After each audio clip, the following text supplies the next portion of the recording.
Are you there now? I am here. Okay, there you are. Hallelujah. I was about to say. I knew you got it this time. Hell happened. Okay. Just take a breath. So Girl, I knew you had it this time. I'm here. Yeah, I had it. It took a minute, but I'm working on it, you know. So how are you this evening? Are you good? You ready? Very good, and I'm very ready. Okay. That's all you're gonna say. You're not gonna. You're not gonna introduce yourself, tell people who you are. Come on. Oh, yes, you should. Yes, you should. Are they here? Yes, you should. You should tell people who everybody's you are. Here?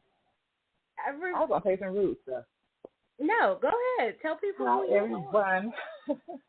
My name is Miss Swing, or Miss Swing Dominant, or Miss Swing D. I am an adult entertainer.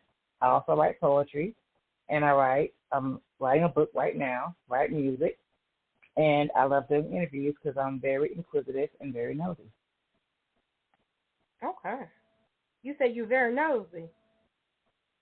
I'm very nosy. When I hear a good story, when someone tells me a story, they get uncomfortable at how many questions I'm asking.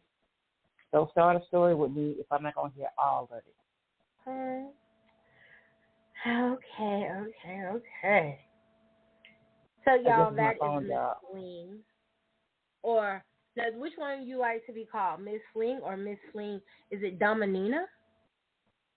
Domina. But this time, I'm doing this as Miss Swing. Yes, I'm a dominatrix. Oh. So I'm doing this, and I'm doing this job with you as Miss Swing. So I'm going to be nice, and I'm going to be polite. Oh, you're going to be nice and polite. Really? Yes. Is that what you're being? Mm-hmm. Huh, I don't know. Yes. We'll see how long that's going to last. This will last a little while. Okay. All right. So tonight, everyone, it is Sasha's Playpen. I am Sasha, your fearless hostess. Here is Miss Swing. She is going to be your hostess with the mostest. First of all, if you have not read the intro to this show, I need you to take a minute and pause and let's get it. Let's do this, because if you're not over the age of 21, you cannot be on this ride to part these hips or ride these thighs, okay? Also, second rule of the game is no touching, no biting, no licking, no kissing, unless you have complete permission. Your permission is granted, darling. Third rule of play, and the most important, is snitches get stitches. Whatever happens in the playhouse stays in the playhouse. We're coming to your house if you hear anything. Hey, it is what it is. But I just want to play with you for a little while. And so we're going to have some fun. And we're going to enjoy ourselves tonight. It is the weekend of love, Black History, and love. So we're going to have some love. A little romance, a little sex, a little ooh. All of that. So are you ready? Are you ready? Okay, good. Expressing me like poetry, yeah. Yes. If you're not ready for it, then I think you should just cut off your phone, computer, or tablet because it's going to get nasty. And no coming on the screen. But it's yours, so you can do what you like. Okay. Now that we've got that out of the way, tonight we have on the bill Dave Ponder the second. He's going to do some love and romance. We also have Uncontrollable Goddess. Don't you just love her name, Swing? Don't you? I love it. Yeah, I love it. A goddess and uncontrollable? That's a good combination. Yes, right? A fun combination. She is a life coach. She is also a poetess, and she has done one of my goals. She's done a TED Talk. I'm so jealous. I'm so jealous. Also, we have on the line Johnny Miraculous. He is so miraculous. So he's going to grace us with his presence tonight. And a newbie, someone's new coming on the scene, Queen Leo. Queen Leo has not published, but she's an awesome dynamic writer. She's a spoken word artist. And we're going to encourage her to get her shit published and get it out here for y'all to read. Yeah. That's her charity night. Ooh, Swing. You so nasty. I like it. Okay. Got a first here. Here we go. The first one's up because, and I'm going to put him out there like this, and he might get mad, but I don't even care. We're going to do Miraculous first. You know why? You know why we're doing him first, Swing? And why is that? The fucking Super Bowl. You serious? Say it out loud. Like, you get a chance to be with all of us, all of this sickness, and you worried about some pigskin and men sweating and holding their balls? I would like to see that. But I'm not going to watch the Super Bowl. Okay, well, I just wanted to see Rihanna, but that was it. All right. Miraculous, are you on the line, my love? Yes, I am here. Yeah, well, I like the way you put me out there like that. Yes, I sure did. Did you expect anything different? I honestly didn't. I expected it. Okay. I'm glad that I met your expectations. So let's go. Yeah. So you can get back to the men playing with you boys. know you talk first. Rihanna. Okay. He's not worried about Rihanna. He's worried about those men, those boys. Oh, no, you come first. Yeah, Rihanna already performed there anyway, so it don't even matter. Okay. I come first?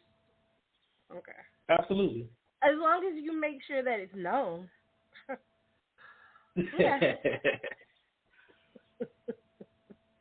So what are you going to do for us tonight? Well, I have some poetry here. I have a short, so I didn't know which one you actually wanted to hear. But I have it here now, so I didn't know how much time I had. So I said I would do the shorter one, but if I had a little more time, I could do a longer one. It's up to you. Well, let's see. We are doing poetry tonight. We can save your short. You know, you wanna do that, or you wanna, you know. No. Let's just do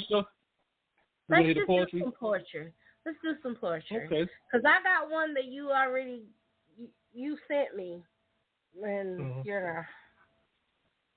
That's a lovely picture. Now. Yeah, that's a great picture. Oh yeah, I'm glad you like it.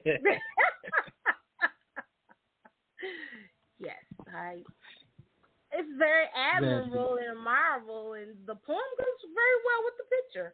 Yeah, I was like, this is fitting. This is very fitting. Have I seen this picture? Say what, Sweet? You want me to share with you? Have I seen this picture? Yeah, send me that picture. I'm gonna close my eyes while he speaks.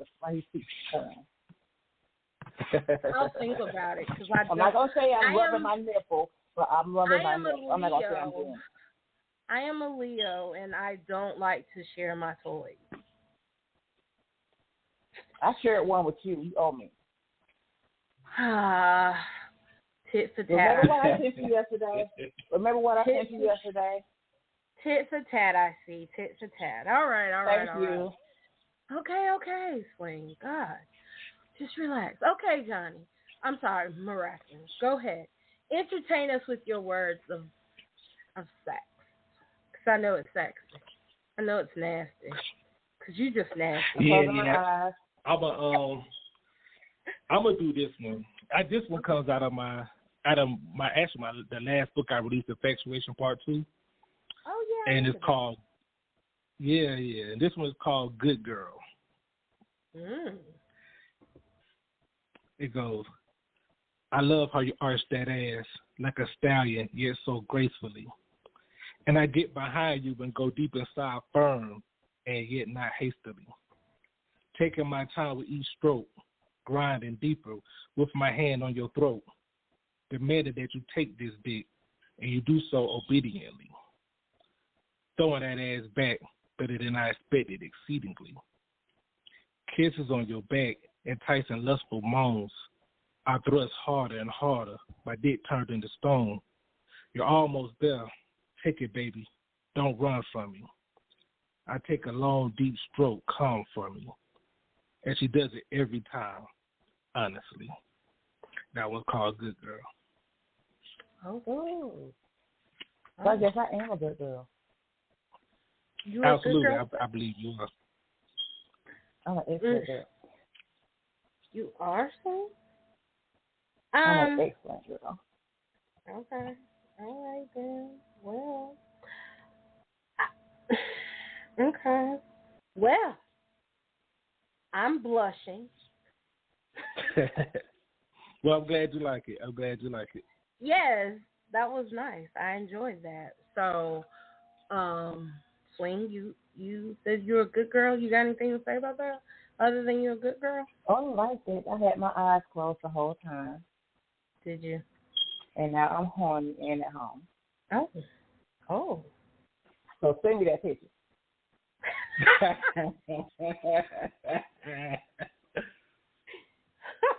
Okay. All right now. All right. I'll get you after the show, Swing. I got you after the show. I can't. My hands are occupied. Well, I'll be in the bed waiting. I'm going to have to send a better representation than that, then.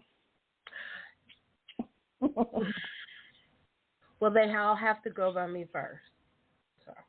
I got you. I'm gonna say I got you first. You do the checking, and if you like it, then you know. Okay.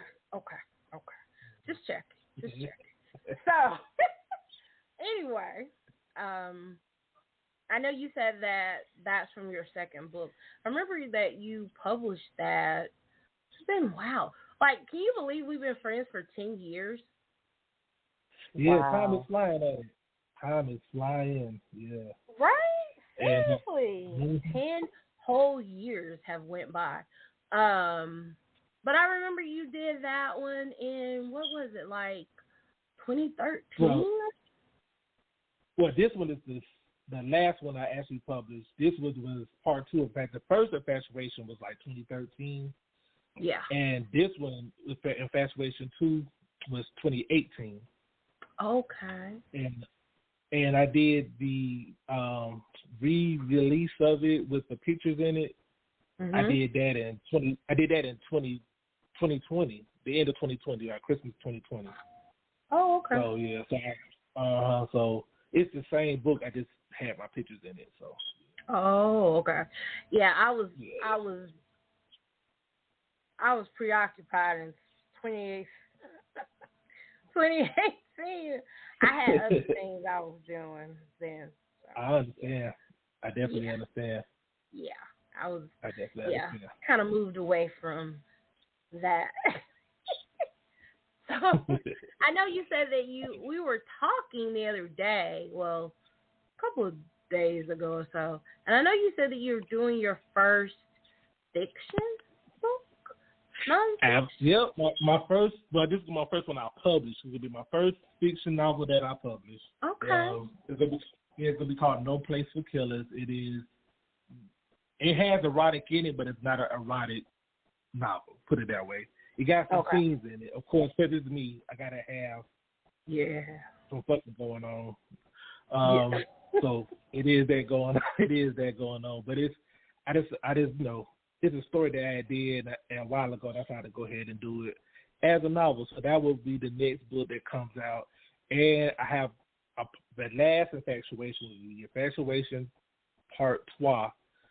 That one will be out on my birthday. It comes out on my birthday. They'll be out in August on my birthday. So okay. Both of them. Swing, he's a Leo. Absolutely, I'm a Leo. Yeah. Oh, okay. Yeah.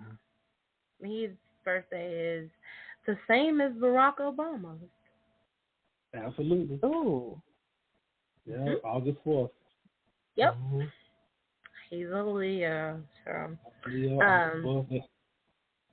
we have that in common. Yep. Oh. What's some other things? So I've always wanted to ask you. I never got a chance to.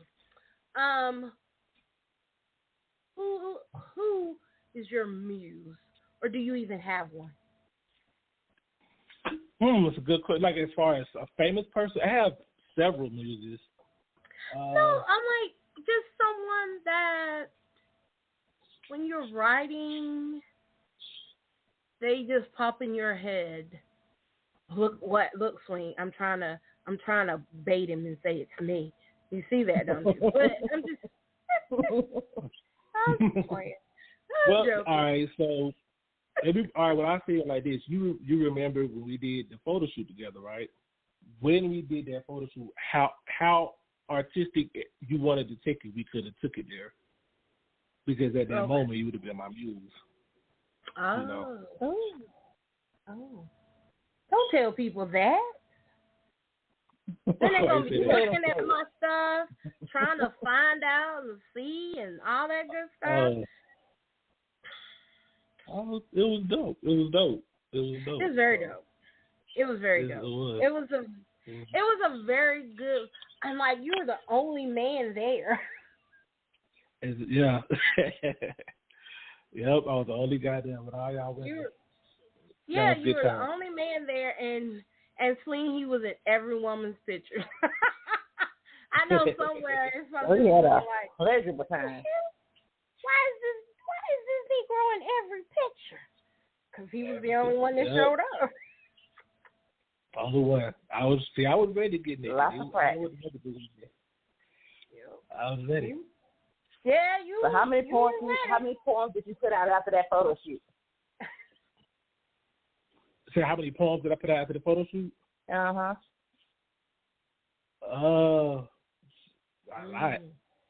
Yeah. I know you did. Yeah, because the thing about it was, like, he had a variety.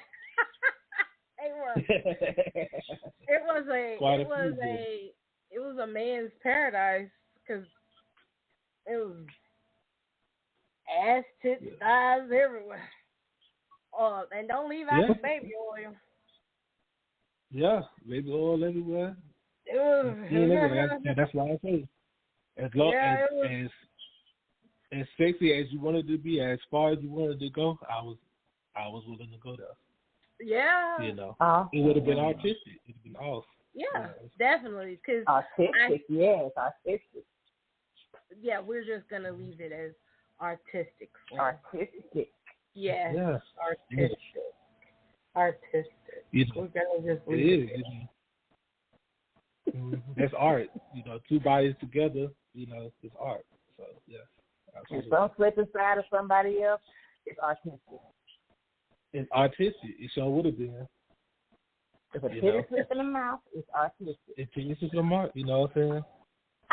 Exactly. That's artistic. I think it was a couple of those that happened. It's like, ooh. We had my photo shoot. I mean, like I said, it would have been whatever you wanted. Yeah, definitely, because you were very open. That was for sure. For sure. You were very open. Yeah, I'm a very open guy. I know. I know. Yeah, I'm very open. I know. So, I was also going to ask you about publishing. How did you go about getting published? And if it's a long story, because I know football. Oh, no, you good. What I decided to do was I had a publisher. Well, I think I told you the story about the first stories I did that was in the conglomerate book. Mm-hmm. And I was going to go through that, and it was the long process and a lot. So I got impatient. It wasn't the publisher thing. I got impatient, and I decided to go through Lulu.com. Okay. And self-publish. So that's what I did, and all 5 books I did through Lulu. So okay. And so these as well. Which one would you recommend for someone that is contemplating publishing, getting published and want their stuff out there? Which one do you recommend? Well, it depends on 2 things. If you have a good following, like social media following, or people that's like if you do spoken word, and a lot of people come to your shows. For me, I would self-publish because you already got that following. You don't have to wait.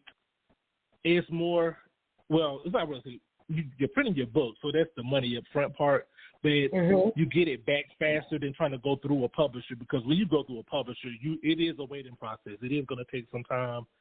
And that's because, you're going to get yours either through an advance or on the back end, so they're going to make you wait. So if you have a following, if you could go to a show, perform a show, and people are coming up to you afterwards and they're interested in what you're doing, I would definitely go ahead and then self-publish. You could always go through a publisher later, but I would self-publish. That way I have something to give to people because they're interested in wanting more. So if somebody comes up to me and say, I want to hear some more of your poetry, well, here you go. I have a book right here. You don't have to wait on it. You can go do shows, and if a publisher want to mess with you in the future, you can always do it. But that's how I would do it. Okay.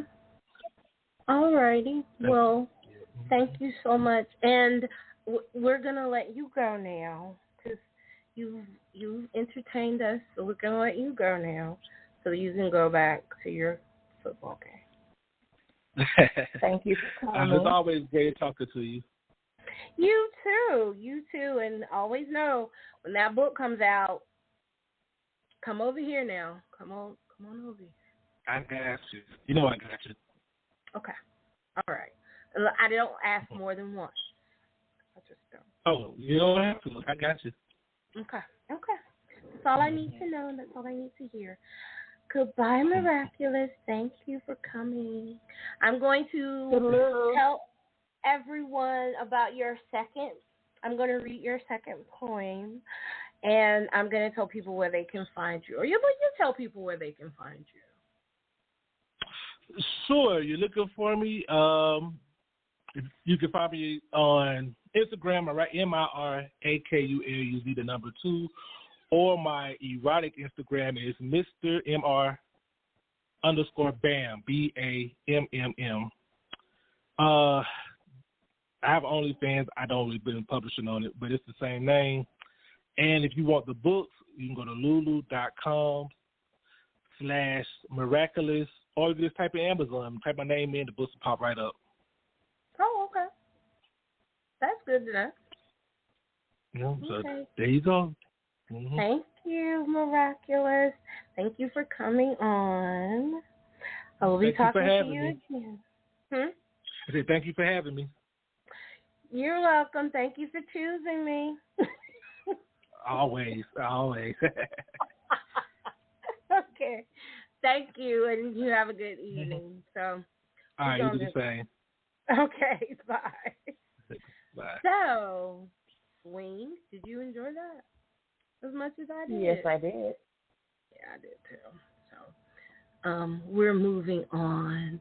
That was good. That was nice. Yeah. So, uncontrollable goddess. Hello. Hello, greeting. How are you this evening? Well, how you feeling? Doing good. I'm doing good. That was my friend, so I mess with him. You know. No, it's all good. Yeah. So, tell us a little bit about Uncontrollable Goddess. I love your name. Thank you so much. Well, uncontrolled goddess, of course, as you know, a goddess is a woman who is a creator. Because if there is a God, that we are created in His image, so that makes us goddesses. And the uncontrolled part just basically means that I am unlimited. Like the sky's not even the limit. There is no limit. I'm capable of creating whatever I choose when I choose, and it provides me a sense of freedom. Awesome. That's awesome. How do you tap into your goddesshood? How would you tell another woman to tap into her goddesshood? Is that or something that you would say? Actually, I do a lot of meditation. I do yoga. I sit in silence a lot, and honestly, I do me. I mean, I'm not trying to sound rude or cocky, but I don't necessarily have any rules. So I would suggest that she does what she feels to do, that she uses her intuition, that she creates boundaries for herself, and, just moving forward, she can't worry about who's saying what, because in the end, and the beginning and the end of the day, it doesn't even matter. Yeah. So. Oh, you sound like me. She sounds like you, Swing? You sound like me. Yeah. I'm sorry. Go ahead, Swing. No, I was just saying that's the truth. I mean, that's what it is. Yeah. I am trying to tap into my goddess. I've also. How would you direct a woman to move away from that male dominant energy and to come into her feminine energy? What are some techniques, some ways that you would help someone flow into those different energies? Well, for one, she has to be in the mode of allowing, because a lot of times we stay in survival mode, because a lot of us are mothers, or we were the one who had to make sure everything was done. So just being able to allow to step into your femininity. And, people look at femininity as hair and makeup, but femininity basically is creation as well. So her knowing that she does have the ability to create something with her feminine energy without having to be in survival mode or feeling like she has to take care of everything. And a lot of women don't know how to step back and actually allow the man to be the masculine one. So the first step is just allowing, and it does cause for vulnerability. And a lot of people are afraid to be vulnerable, but when you create vulnerability and you look at it as a strength and not a weakness, you'll be able to trust the other partner. You're able to trust yourself, because that's the first thing we have to look at. If you're confused about somebody else, you have to look at yourself. Do you trust yourself enough to know what you're doing? But the very first step is to allow. That's deep. Very good. Yeah, that's deep. I've always thought that for myself, that I have quite often dwell from the masculine because it was, like you said, I was the one that had to take care of things. And getting married really allowed me to tap into that feminine energy. And I got to see myself differently with him because he made it a safe space for me to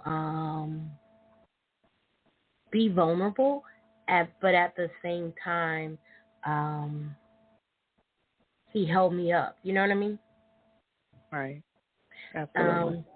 Yeah, and that was it was so rewarding to be in that and to experience that with him, where I didn't have to constantly feel this need that I needed to survive, or I had to take care of things, because he said he was going to do it. He was going to do it, and he did it. So yeah. So I'm trying to, now that he has passed on, I am trying to maneuver that where I am taking care of myself, but I don't want to go back to that masculine. You know what I mean? Right. Right. I don't want to go back to that. I want to. I am enjoying this new self. So it's a battle for me constantly. It's a battle. So, Celine, you have anything to add to the conversation?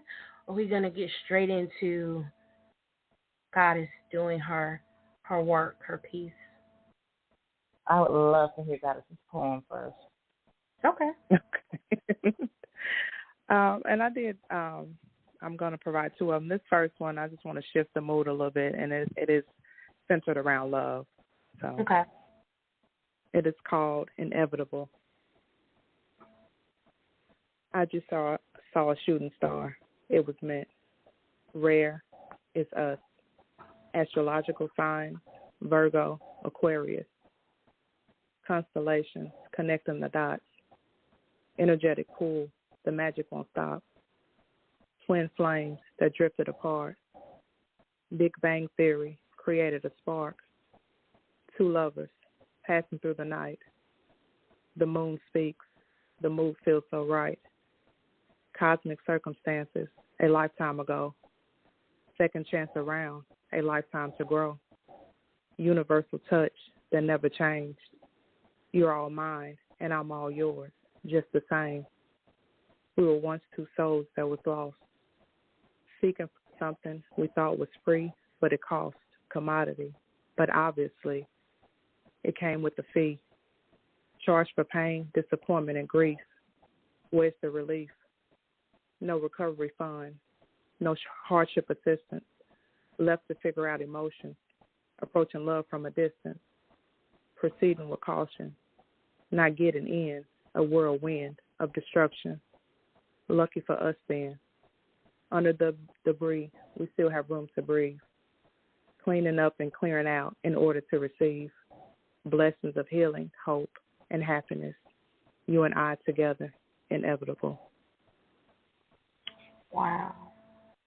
Oh, I love that. That was beautiful. That was Thank beautiful.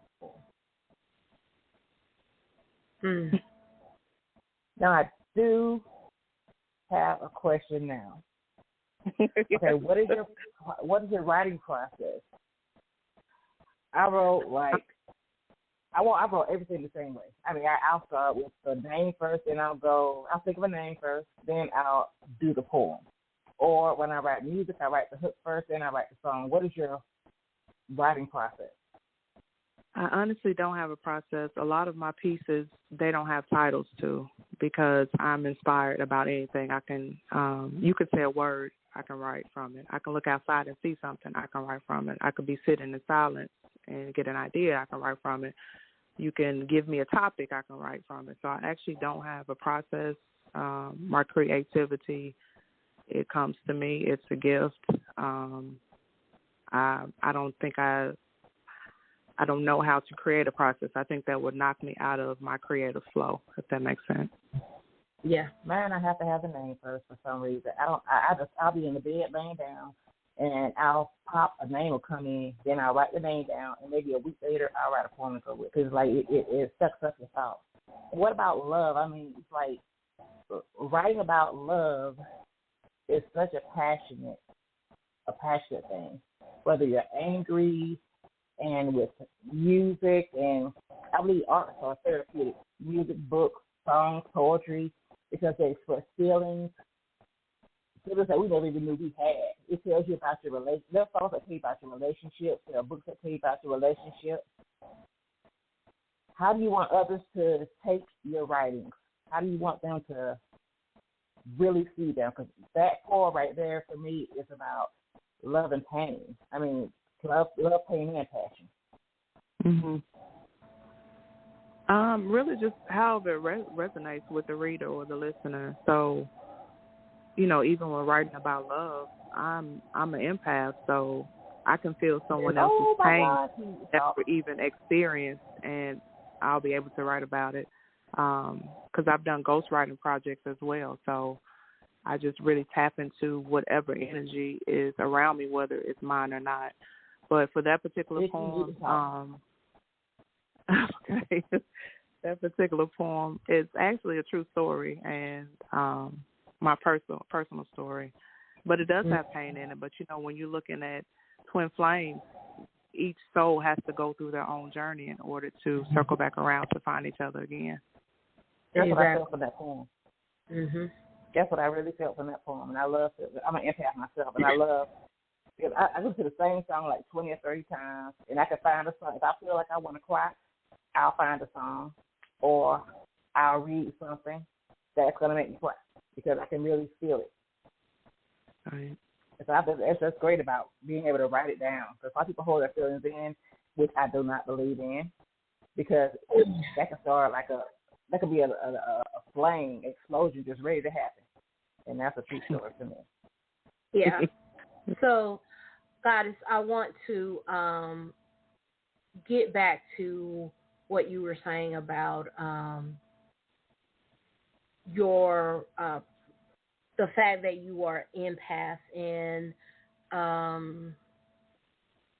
do you, as an empath, I know that you're empathic, but I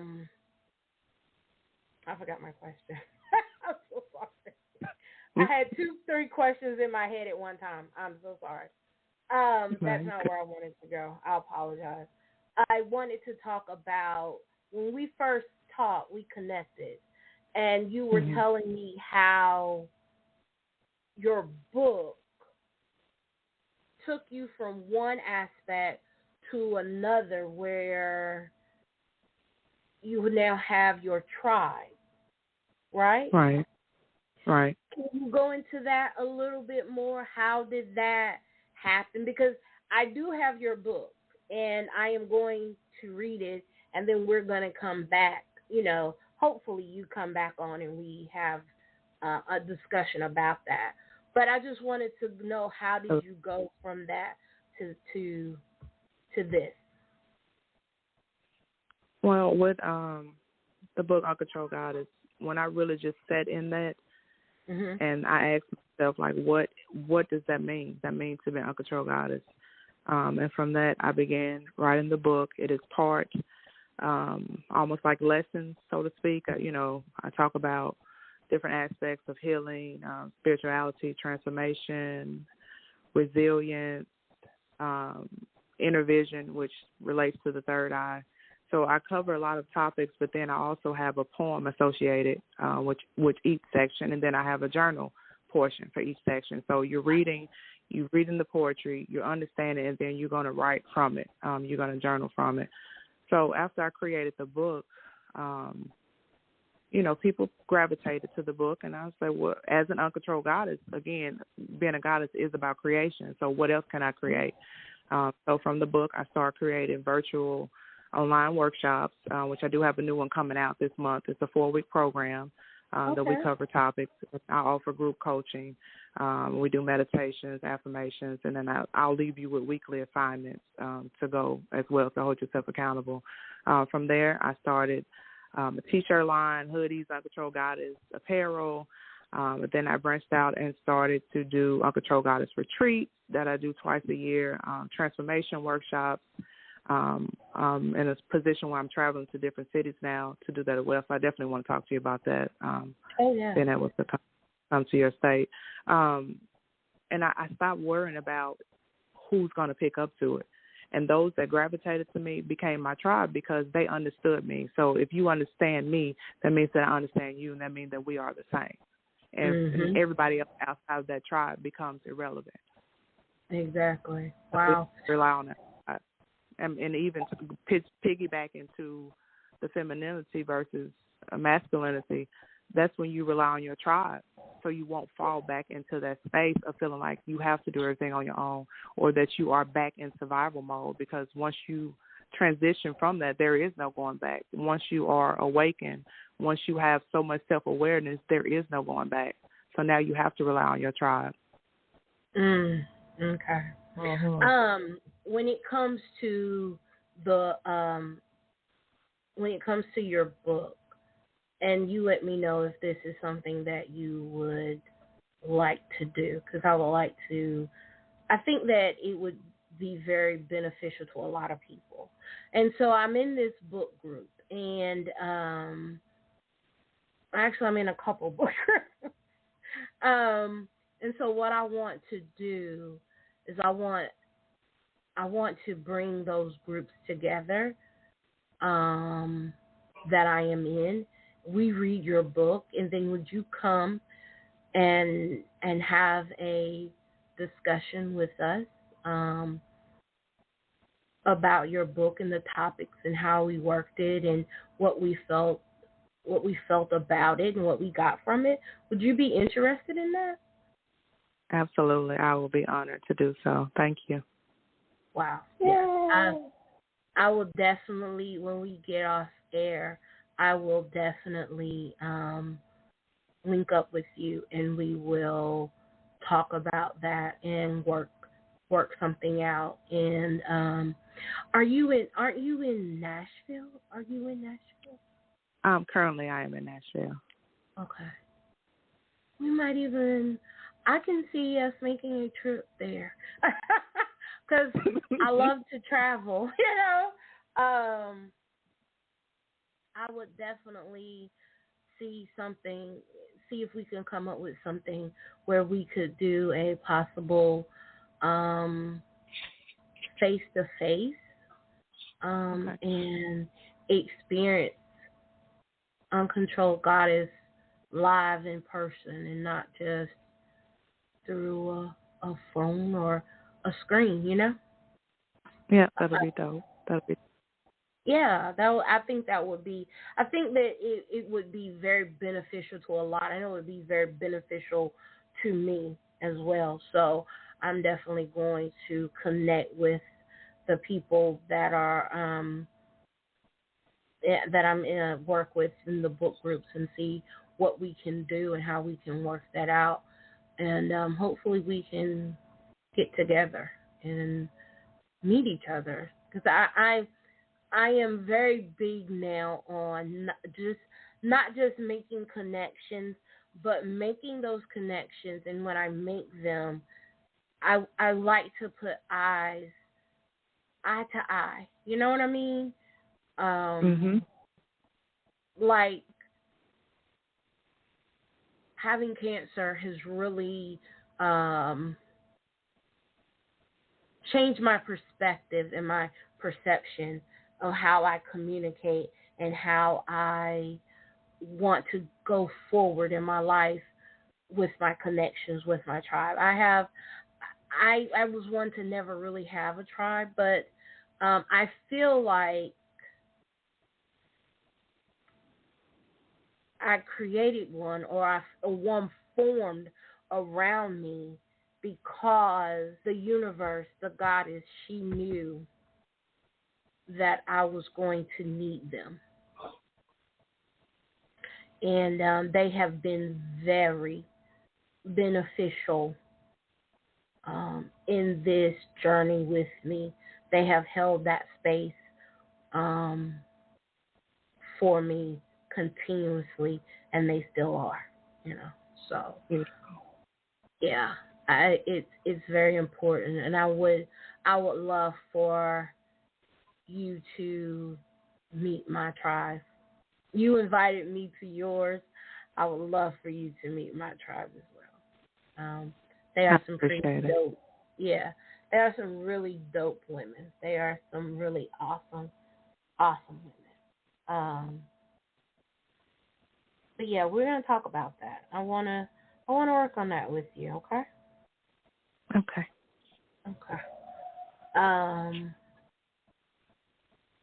Yeah. So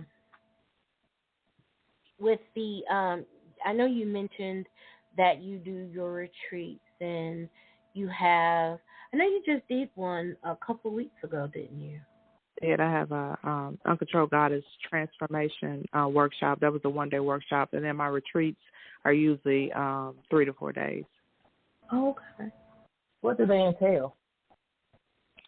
Well, the past one, past November, we went to Florida. So the first day, you just getting comfortable, settled. The next day, we do have a transformation workshop that lasts all day, and that can include, I always include some sort of art activity, whether it's painting, vision boards, just something to get us in that, it sounds silly, but that childlike mindset. I have a vision board.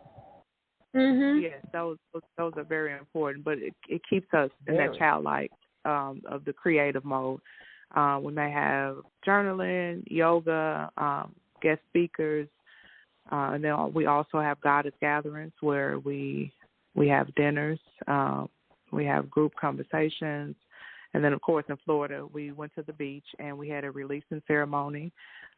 We released all that no longer served our highest good. And we released it in the ocean. So it just depends on the location as far as the activities. But yeah, how much can you bring to unleash in the ocean? Yeah, we also include the sound bowl healing meditations, because as we know, the vibration and frequencies, it increases our awareness, our universal awareness. So it just depends. But yeah. Yeah. Float the whole ocean. Yeah, so that sounds really very something that I would really love to partake in. I feel like it's important now, and now that I am beginning to meditate myself, because I used to find it really hard to meditate. Because I thought that I had to be in this place where, all the thoughts were good and they were pure and and I had to hear the voice and I stopped all that. No. Yeah, that's what I thought it was. Now that I have found some breathing with this group, Black Girls Breathe, and we're doing the oceanic breath, and I have found that to be so beneficial to me. Just the act of breathing alone, and just releasing that, just. Yes. It's awesome giving all your power to the universe. Because I'm a Buddhist and we chant. And sometimes we chant for 3 hours. Whatever gets it out, I've cried, I've laughed, I've been angry. I just put it all to the universe. That's what we do. And it helps a lot. It saved my life, for real. Yeah. Some of the Buddhists really saved my life. So when you feel like you're out of control and you don't have anywhere to go, you can just be rolled back in. It's a fable about a one-eyed turtle and a sandstone log.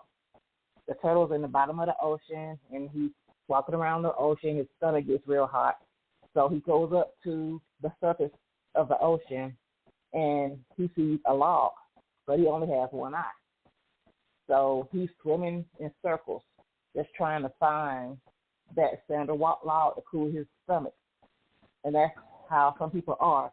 They're that one-eyed turtle. They see something out of one eye, but they don't have the other eye to see it. So they're confused, roaming around the ocean, just spinning around.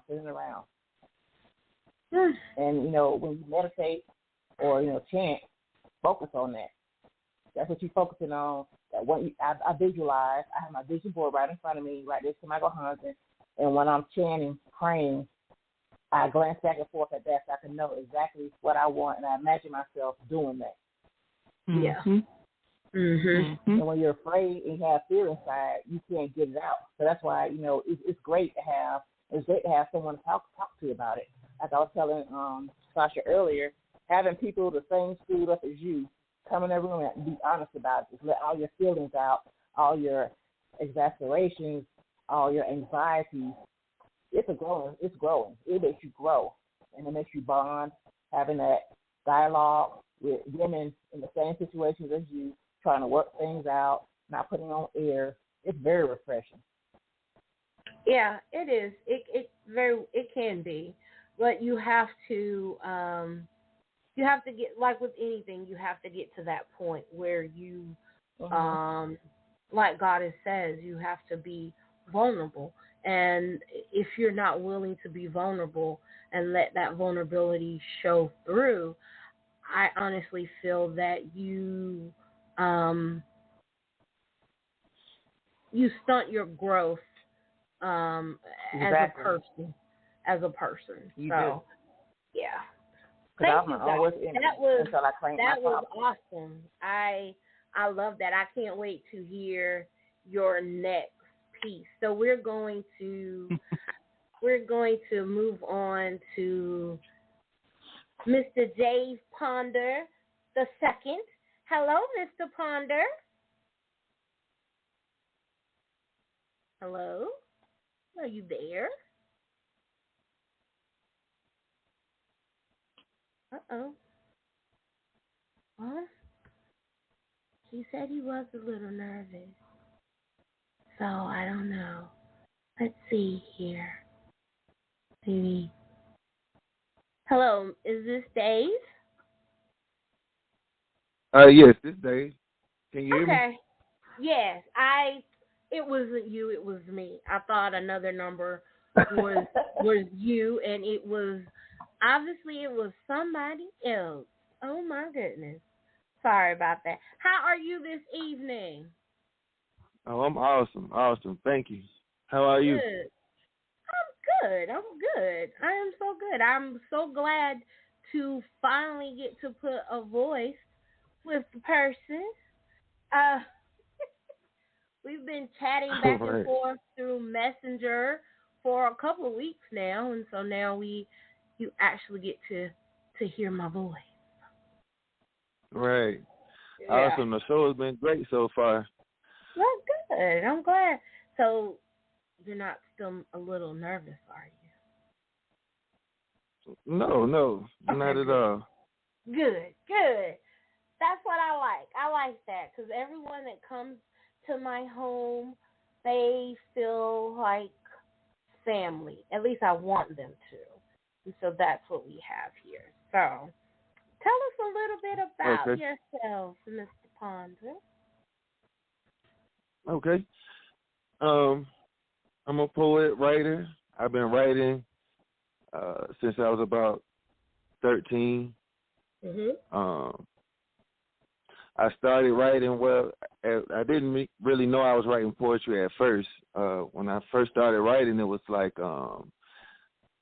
I was a bit introverted and shy, and I would write love letters to girls to express my feelings.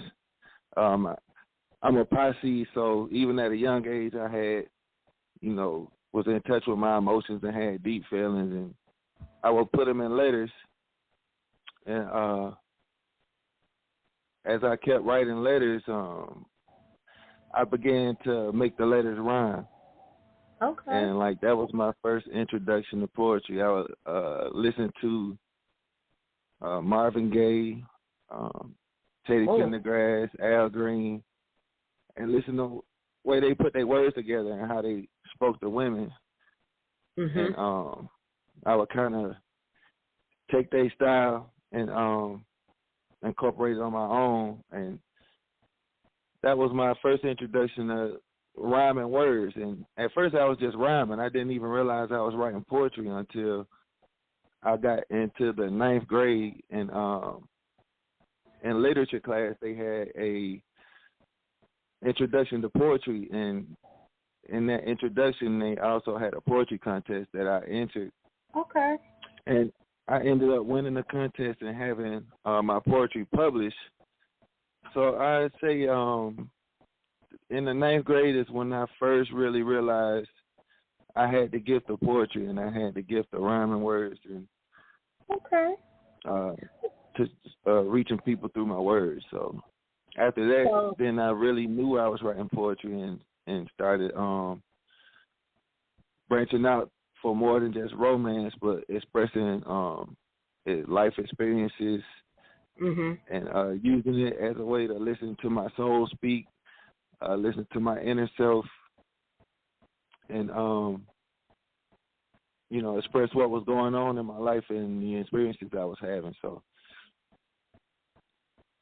once I got there, I just started saving all my poetry. So I got tons and tons of poetry, hundreds of poems that go back from now to about 13, 14 years old. Oh, wow. You have been writing a long time.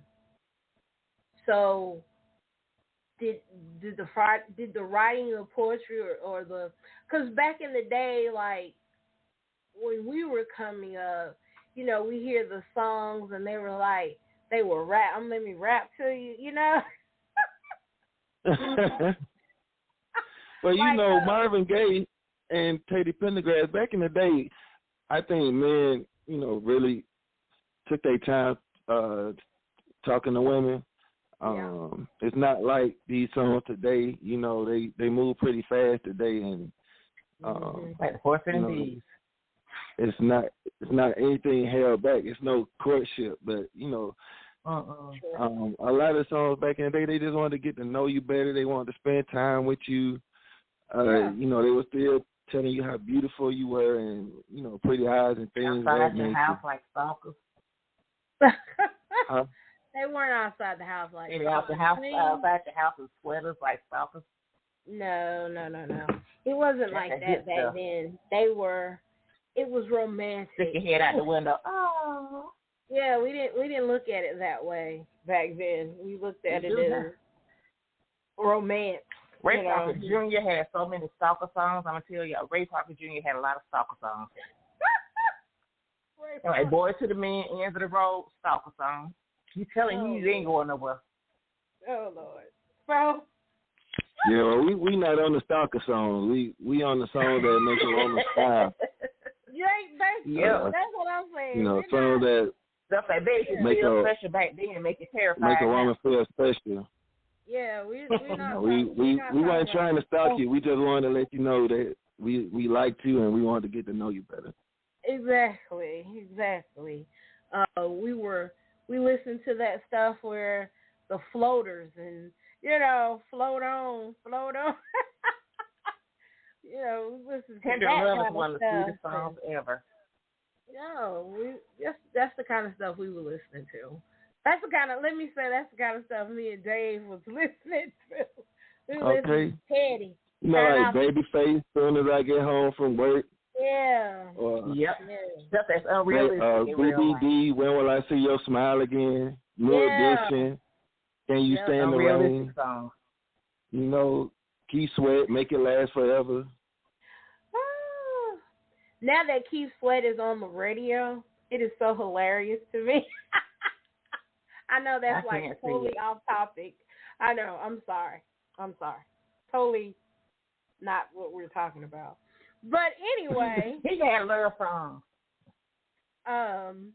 Yeah. So, you're going to read something for us today. Swing has just got me going somewhere totally else. So anyway, I'm trying to bring it back. What you gonna read for us tonight? Okay. I'm reading from my book called Passion and Poetry. Okay. It's a collection of romance and erotic poetry. I wrote this book in 2015, and it's basically love letters.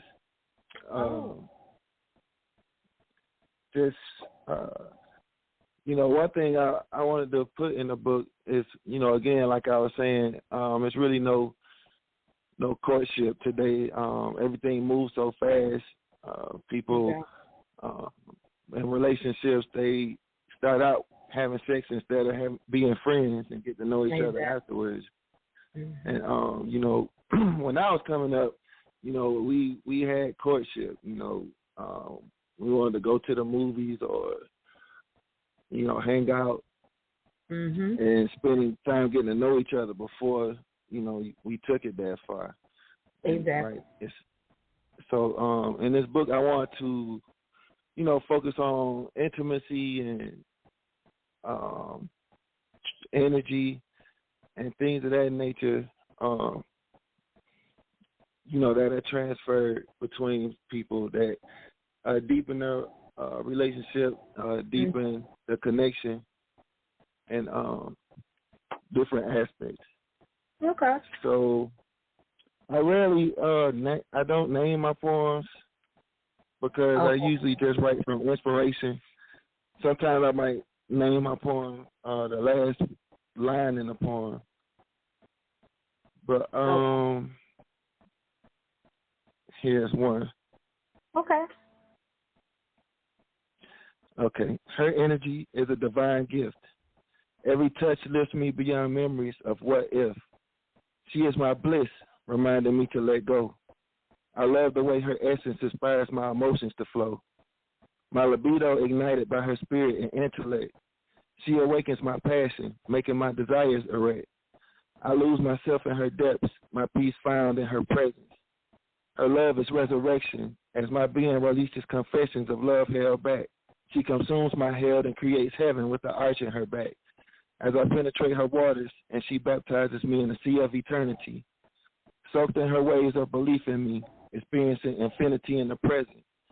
Our orgasmic connection makes life climax, until we collapse and see visions of everything that we could be, manifesting the remedy to our reality. We exhale healing and take deep breaths of dreams come true. All right.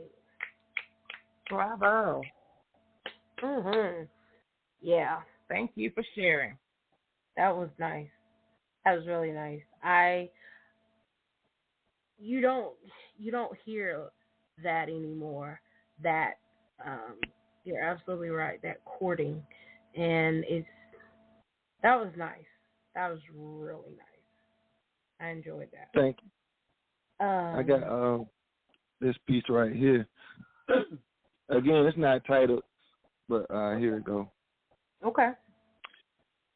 Within her depths, peace overcomes me, as every extremity is received in perfect symmetry. Puzzle solved, she completes me.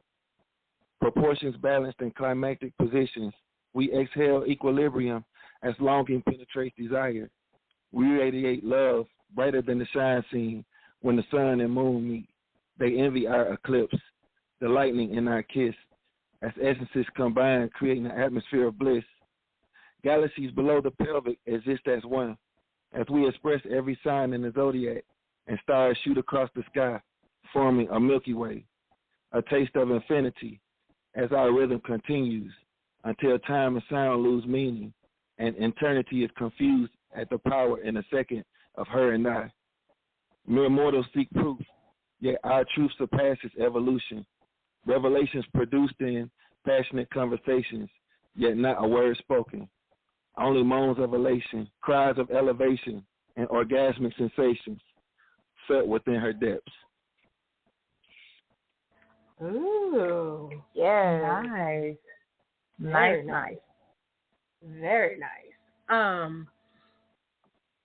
Can I ask you a personal question? Yes. Are you married? Yes.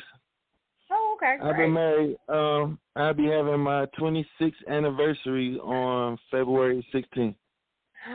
Congratulations. Oh, congratulations. Happy anniversary. Do you write poetry for her?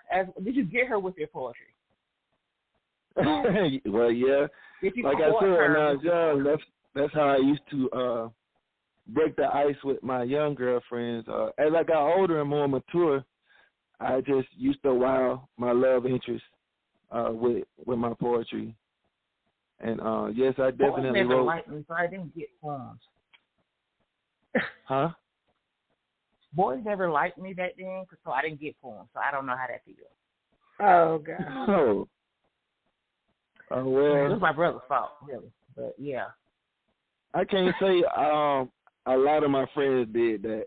You know, I was like pretty much the only person I knew that was writing poetry at my age. My friends in school used to pay me $20 to write poetry for them to give to their girlfriends.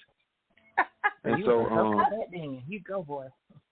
I was getting paid for my poetry before I even really knew I was a poet in high school. Yeah. So you were paid public. You were a paid artist back then and didn't even know it. Right. Cyrano de Bergerac. So, huh? It was Cyrano de Bergerac, the French man that used to write poetry. Cyrano used to do that for people, and he wrote. He was very famous for writing the long nose. Yeah, he had the long nose. Oh, like that movie Roxanne? Yeah. Yeah, that's Cyrano. That's based on Cyrano de Bergerac. Yeah. Oh, okay. Yeah. He'll stand in the shadows where he writes his best friend poems about the girl that he likes. But he felt like he couldn't get her because he has that long ass nose and he's fucked up looking. But yeah, I could definitely relate to that movie when I was young. Yeah. Shopper Ranks could get some many times. When he first came out, he was ugly as hell, but he could get some. Cause I just love Shopper. I cover my eyes. So, Dave, let me ask you this: how many books do you have out, or are you putting out? Right now, I have 2 books out. My first book was called Soul Exposed, and now that book is, basically, it's kind of autobiographical. It's about experiences I went through in life, growing pains, spirituality, finding myself, and it speaks to, Soul Exposed is basically it's me exposing my soul, and a lot of the elements and experiences I had that made me find myself, and how I faced life, how I overcome challenges, and how I was awakened to my spirituality. So it's a array of poems in there, from life experience to romance to inner city experiences, uplifting poems. And my second book was Passion and Poetry, the one I was just reading from. Okay. And that was, again, I'm a Pisces and romantic. And so I've always been like that. And I would always be kind of daydreaming and, writing about romance and stuff like that. And so I just put together a lot of the poems I wrote over the years to make this book, passion in poetry, and but my I next know book. that. I'm sorry. Go ahead. I have another book gonna be released on my birthday on March 18th called I Ponder. Oh. And I Ponder is like a part 2 of Soul Exposed. You know, Soul Exposed talks a lot about the struggles and overcoming different things in life, but I Ponder is like once you have overcome and looking at the world with maturity and wisdom and an elevated state of mind. So not so much as writing about the struggle of life, but writing about, I guess, being on the other side of the struggle, appreciating life and seeing things from a different perspective, a perspective of wisdom from overcoming experiences and, you know, sharing that wisdom. And with I Ponder, I'm going to have merchandise, shirts, phone cases, hoodies, pretty much anything I can put my logo on, and a verse from my poetry. You know, I'll have that available as well, and that'll be March 18th. Okay, great. You will have to let everyone know where they will be able to, you know, find your merch and find your books. Are you, do you have your own website? And Goddess, we're gonna get back to you as well, so that you can tell people where they can find you and find your book and everything. So Dave, do you have a particular website where people can go and get your books or even pre-order? Are you doing pre-orders for your book coming out in March? No, I don't pre-order. My books are made to order. So, you know, when the order comes in, then that's when the books are produced. Okay. But you can find me. I'm on Facebook and also on Instagram under my name, Dave Ponder the Second. Is my name on Facebook. That's Dave Ponder the Second. On Instagram, my name is Dave Ponder #2. Okay. So. Okay. And on Facebook, I have links to my books. I share poetry on Facebook. That's where I do a lot of my book sales. Yeah. So you can find me on there. And I share poetry on Instagram. I do have my books in my bio. But, you know, Instagram is not the same. It won't let you, you know, throw the link up there so people can click on it and buy it. You have to direct them to the bio or message me regarding getting a book. But either way, you can find me on Facebook at Dave Ponder the Second and on Instagram at Dave Ponder #2. Okay. And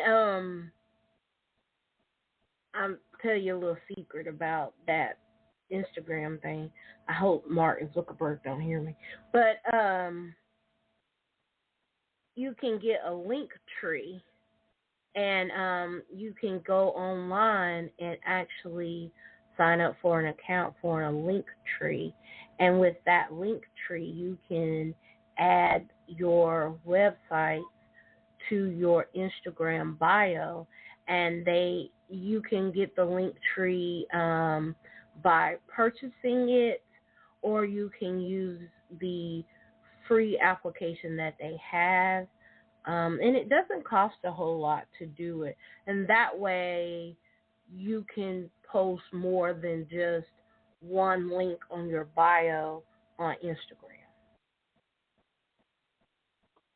Okay, I think I have seen pages with they do have the link trees.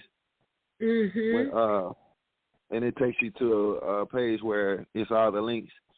Yes, that's what. So it yeah, is. I'll look into that. Yeah, because then I can help. That way you can have link when you do your website for your merchandise. You can have that there as well on Instagram, and that may get you more foot traffic to those sites to sell merch and also with your book, because now people will be able to see that you have more than just that one site, and they can click on it when they find you instead of having to, message you. It's all about working smarter, not harder. Right. Definitely. It's all about that. Well, I wanted to ask you about your poetry, and I know you said you had went from doing the romance to doing the introspective work and writing about the inner city. The inner city of growing up as a black man or as a young black man. Is that where you were going? Is that what that was that you were writing Oh, yeah, about? definitely. Okay. Soul Exposed was basically, because I feel like, especially when I was young, that, young black men got a bad rap because of the way, they projected us in the media, the way they projected us in the news. Every top story in the news at 6 o'clock was us.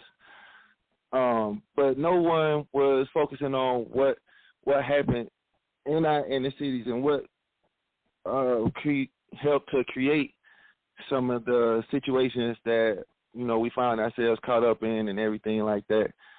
So with Soul Exposed, I wanted to show the type of experiences that we have, the way that a young man could have good intentions but get caught up in different situations and not let those situations define him, but go through it and come out on the other side. So a lot of that poetry is from me being faced with different experiences in the hood and on the block, in the streets, and finding my way out. And making the right choices and not becoming another statistic, and which a lot of times happen. Not so much that statistic of our black youth and our young men choosing to go however, but even just being killed, because you have to look at it. It was like I was talking to a guy from Chicago, and he was telling me, he said, I don't have any friends. And I'm like, what do you mean? I'm like, I don't have any friends. I have 4 good friends left. All my friends got killed in the streets of Chicago. And I'm like, and you hear about that, but then to really connect with someone and hear them say it that way, it's like, in order for us to survive and for us to live, we can't live in Chicago. Like, we've all moved somewhere else. I don't even live in Chicago. Like, and that's what we have to do. And I'm like, wow, really? It's shocking. Well, yeah, like to give you an example, I have a short poem from that book. It's called Keep Going. Okay. I run this life, denying my vice. Through wrong and right, I keep my goals in sight, searching for the light through the darkness of night.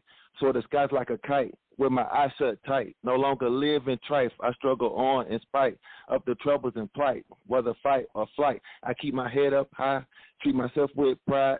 I always give a good try and let the gods decide. Went from blind to divine, combined experience with time. Learned my soul and mind, allowed the sun to shine. On the pain confined, in dark corners it hides. Heavy hurting inside, when flesh and spirit collide. As a child lived wild, had to play in the fire, fulfill my heart's desires like I was about to aspire. Went from church and the choir, to thief and liar, to jail bars and wires before my heart was inspired. To elevate higher, as an adult I am wiser than I was as a minor. I must thank the designer for the grace to decipher. Tribulations and trials no longer in denial. I face the mirror and smile. Wow. Awesome. That's beautiful. Wow. Yeah. It's amazing how you're able to take. That's what I love about us as Black people, that we can go through so much adversity, but then in the same breath and in the same vein, we're able to give some beauty to it. You know what I mean? Yeah, I call it the beautiful struggle. Yeah, that's a good way to because describe it. out of the pain and out of the struggle and the experiences, it comes something beautiful, and I call that a butterfly moment. Yeah, like that is from you go from the caterpillar state, which is different experiences, and you take time to sit down and learn and think about it. That's a cocoon state, and then when you come forth new, that's a butterfly moment. And we have a lot of those. Yeah, we do. And that's, again, another beautiful way to look at the struggle, and that's what I love about us. It's what I admire about my people, how we're able to do that and find that beauty in that. Yeah, that's deep. I'm glad you shared that with us, because I love poetry. I love the art of it, and it's so different, and you can always, depending on whom you speak with and people's experiences, you can always get something different and something that resonates with you in a beautiful way, or even in a way that makes you cry. It's that's what I love about the art form of poetry. I just love that about art, period. I'm just one of those people. But the spoken word to me has a different, and I love the cadence that you put with it, because you could definitely tell or put that. I could hear that with some beats. Like, that could be some rap. You know what I mean? Like some hip hop to me. Yeah, that's a lot. Some rap does come from poetry. Like Tupac was a great poet. Yes. He used to write his poetry and then go say it to a beat. Yeah, that's beautiful.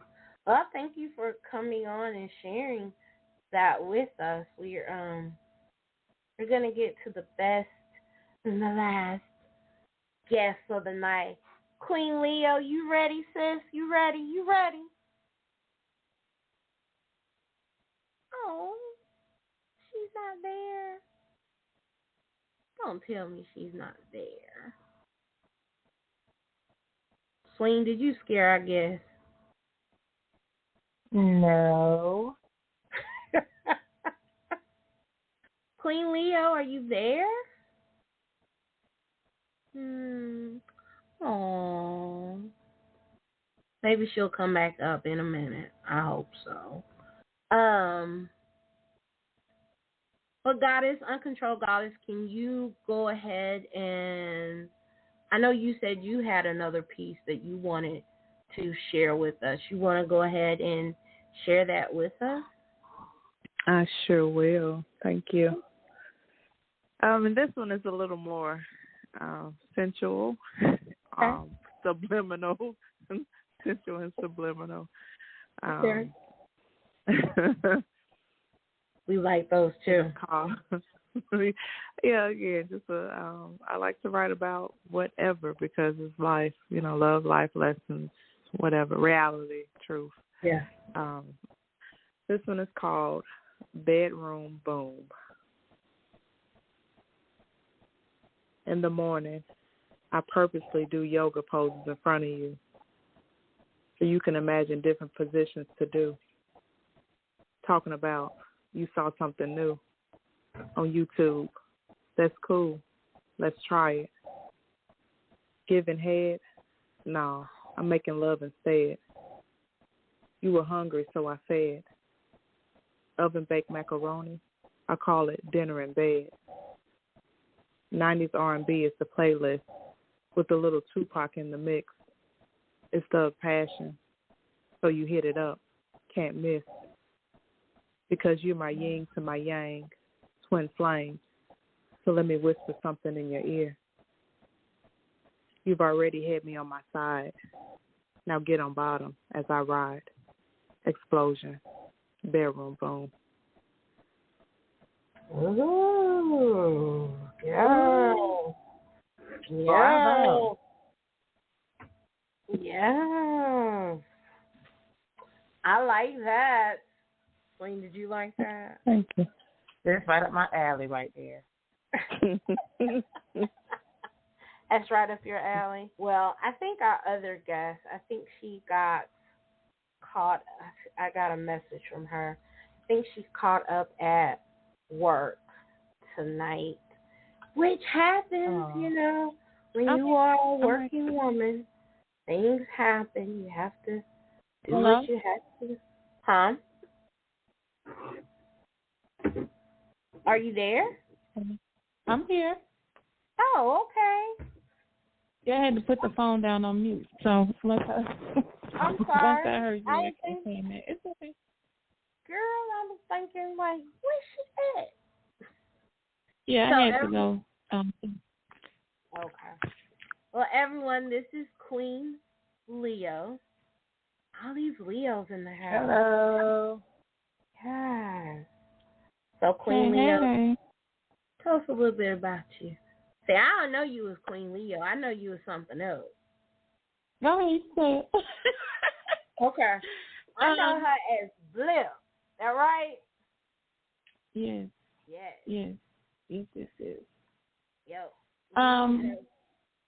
Go ahead.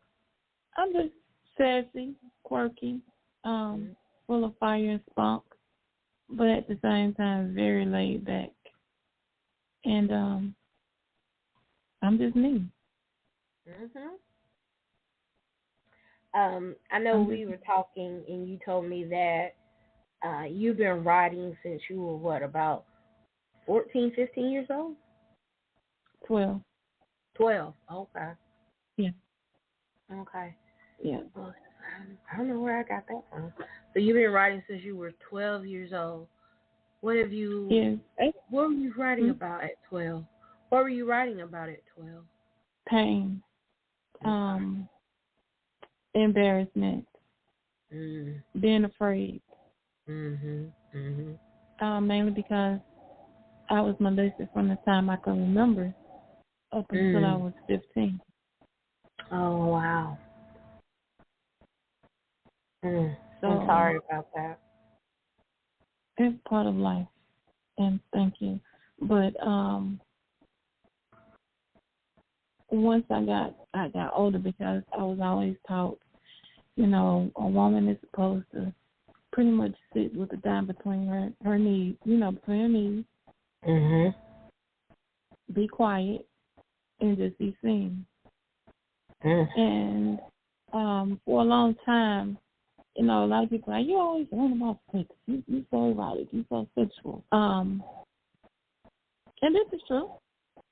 This is true because I want women to not only embrace their femininity but also embrace their sexuality without being afraid.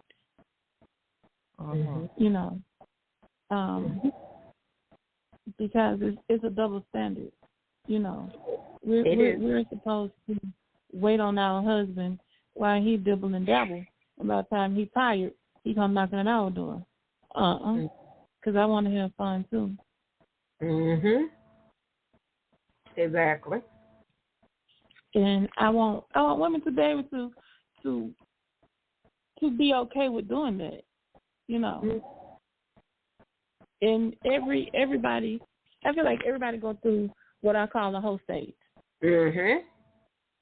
And it's okay. Yeah, it is. Go through it. Go through it. Have fun with it. But there are consequences and responsibilities. Exactly. That's right. And you have to be grown enough to deal with that and understand that, if that's what you do, okay, this is what could happen. So, right. Exactly. And you can also be sexual, and embrace your sexuality without having sex. Yes. Be able to talk about it, be able to speak about it.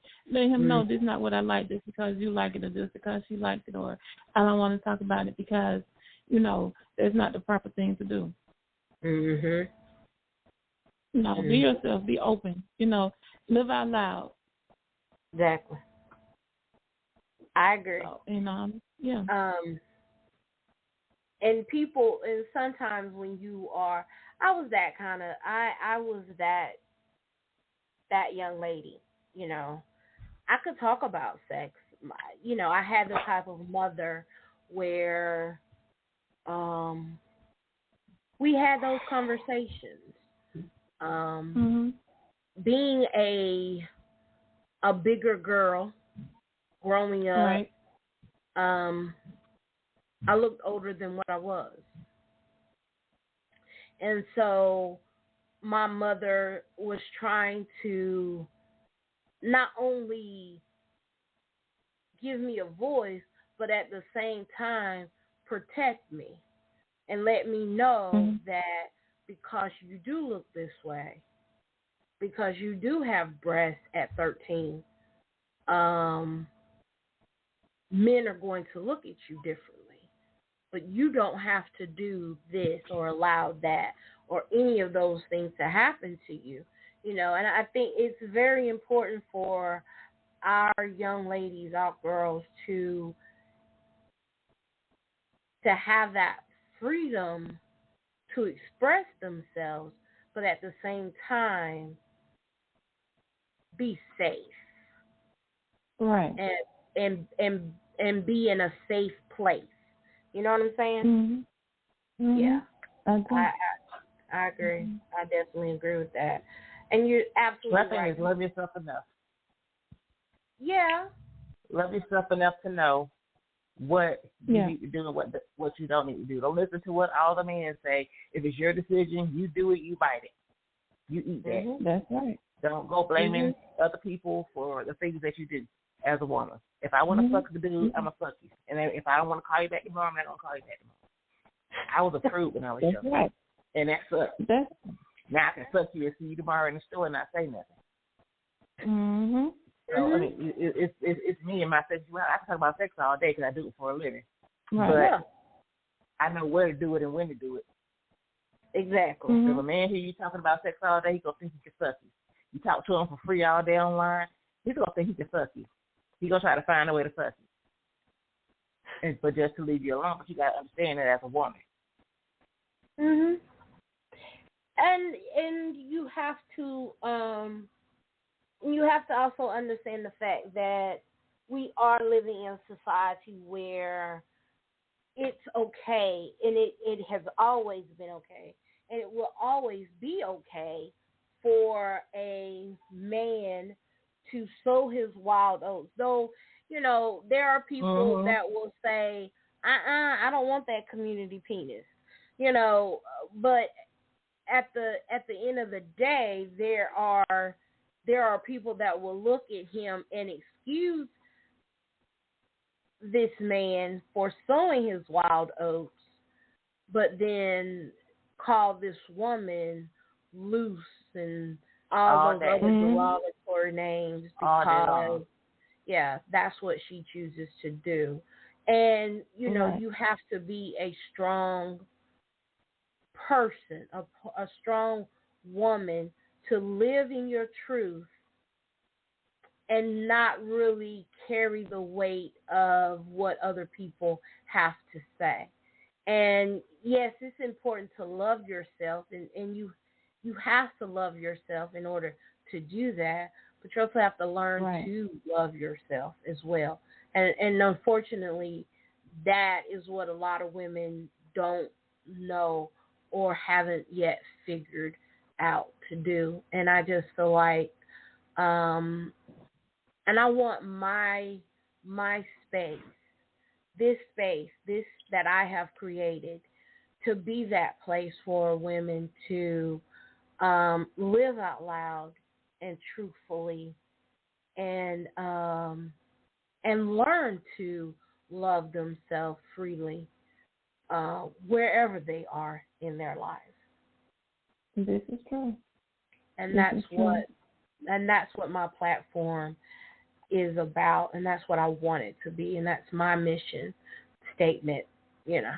So, but yeah, I agree. Yeah. I was 23 years old when I lost my virginity, but at the same time, I was freely talking about sex, and so my boyfriend at the time thought, "Oh, you've already had sex." I'm like, "No, why?" "Well, you talk like somebody that's had sex." "Oh, how narrow-minded you are, my friend." You know, how close-minded you are. Like, you don't have to talk about it to do it, you know. I was 19 and I was disenchanted. I felt like I was robbed. Because we talked about it first, we had conversations about it, and nothing happened like I thought it was going to happen. And it was, the second time was a bomb, but the first time I wanted to start over, I don't even count that. Yeah. I think sometimes that happens for a lot of young ladies. They have those expectations of what their first sexual encounter experience will be, and what really hurts me is for a young lady that her first sexual encounter was taken from her. She didn't have, she wasn't given that choice to make. And see, that was me, and I hated it. You know, I hated it. It was a chore. You know, the line from Color Purple, you know, when they see said, I feel like he just, feel like a tailor. He just get on top of me and do his business. You know, I was never, and I was like, oh my God, I want to do this and I want to try that, but what if he look at me like this or look at me like that? I was like that up until I was 32. You know, I was listening to other women talking about how beautiful sex is and having orgasms and, you know, just being free and open just to talk about it. You know, because I was ashamed. And, you know, and I tell women all the time, you know, I'm a plus size woman. I'm 6 feet and I'm 380 pounds. You know, but at the same time, to me, I'm beautiful. I'm the best thing since breath. Hello. I don't care what you think about it. You know. Yeah. I have my moments. Don't get me wrong, but don't all women do? Exactly. Yes, all day, every day. It'll slip in. Yeah. So, you know, this. Yes, you got to shake yourself and say, shut the fuck up, bitch, you lying. You know you shit. I tell myself that all the time. Bitch, you know you shit. Stop that. Yes. That's, you know, that's what I want women, especially plus size women, because men still, right to this day, oh, she a good girl, you know, she easy, or she gonna pay what she weigh. No, you have to work for me. I'm broke. She's gonna be a paymaster. So, yeah, I'm broke as hell. What you want to do? Shit. Thank you. What you want to pay with food? I got that. That's what I need. What you want to do? That? A bottle of water. Okay. But yeah, I agree with you. It is definitely it's crazy to me how men can continuously think that about plus size women, and you look at plus size women and the things that we are doing now in society. You know, you have the models and you have, you know, but at the same time, you still have some men that think that, say, how dare you be happy? Not only that, but how dare you? Confident? How dare you be happy? How dare you be try to be sexy, dance, do? I'm like, I thought you wanted to lose weight. Dancing is losing weight. It's not even about how losing weight. It's about how dare you exist. Exactly. That's basically. Like, bitch, I breathe every day. I do it to survive. And I don't want to do it to survive. I want to take that word out of my vocabulary. I don't want to do anything to survive. I want to do it because I'm living and because I want to, and not because someone else is. I'm trying to not live up to someone else's ideal or expectation of me and what I should and should not be doing. I am living out loud freely because the fuck I can. And, you know, that's the biggest day is when you stop giving a fuck. I allow myself a few fucks a month. I count my fucks out every month. The fucks I'm going to give. And they're very important fucks. I put a plus sign on this fuck. I give a fuck about my friends, my family, people I love. Everything else, I don't give a fuck about. I don't give a fuck about what you think of me. I don't give a fuck about how you look at me. I don't give a fuck about the rumors that have going on about me, because if they're not true, why should I give a fuck? I don't have a fuck to give for that. And if they are true, so, you know, because I'm going to own it with pride. Yes, I sucked that dick outside in the park. Yes, I did. Yes, I took it up the ass in the bathroom in public. Yes, I did. Because it's a 49-year-old ass, and it's mine, and I can do it. If that dick was there, I put it there. All right. So what you going to say now? How you going to shame me when I own it? It's no, you can't slut shame me. No, because I know I'm a slut. I'm a slut all day. I'm a good slut. I'm a careful slut. I'm a careful hoe. You ain't going to find two people in the same neighborhood that fuck me. I spread my wholeness around a little bit. So I ration it out. I ration my pussy out when I can. Okay. Live and fuck with no regrets. And enjoy doing it. Thank you. Unless it was a bad fuck, then I do regret the bad fuck, but you won't hear from me again. I mean, I hear women say, girl, he couldn't do nothing. But you let him still hump on you and get his mate. Why do you stop it? Because I'm going to tell you, women, this ain't work for me. We can stop. I can be a bitch all day long, but you're not going to get an undeserved note from me. Exactly. It's not going to happen. And they try to shame you out the pussy. We grown. We're both grown. Yes, and I'm grown enough to say, no, I don't want to fuck you. You hold me, that bitch. I was a fat bitch when you came in my inbox. Yeah. And I'm eating a piece of cake while I'm saying, no, I will not fuck you, eating a piece of cake. Yeah. And if we are fucking, if it's not satisfactory within the first 2 minutes, you got to go. Exactly. Those do not come back. Thank you. Do not come again. It's not going to work. And they'll make up reasons why. Because you were too fat. You do that when you came here. You knew you ain't had deserving dick. You knew your dick was small when you came here. You thought you was up for the challenge, but you weren't. Well, that's the case, you know. My opinion is, like you said, you know I was a big girl when you saw me. Exactly. So you know, look, my stomach, my fupa, and your little dick, it's a dick to stomach ratio, and you know sometimes it just don't match up. You was wearing all that for nothing. You was sucking my thighs. So your dick was so small, you was sucking my inner thigh the whole time. That's why I wasn't wrong. Queen, you a man. Let's not talk for real. Let's not talk for real. I got a pooper. You got a little Twinkie. I love being a sausage. Oh, my God. Okay.